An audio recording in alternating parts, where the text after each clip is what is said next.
আসসালামু আলাইকুম এভরিওয়ান। আমার ভিডিওটা যে যেখান থেকে দেখছেন সবার জন্য দোয়া রইল, আর আমার চ্যানেলটাকে সাবস্ক্রাইব করে দিবেন। আজকে আমি কাঁচা আমের আমসত্ত্বা বানাবো।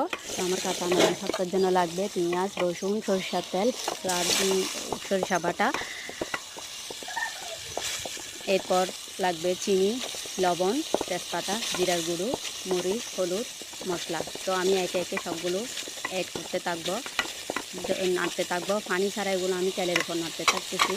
তো নাড়তে নাড়তে একটা কালার চলে আসবে।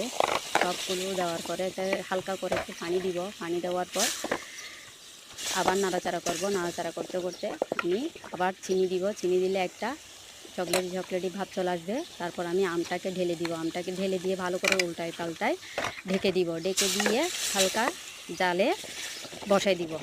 ঘন্টা খানিক পর দেখব আমটা একদম নরম হয়ে পেস্ট হয়ে গেছে। বারবার বারবার করে নাড়াচাড়া করতে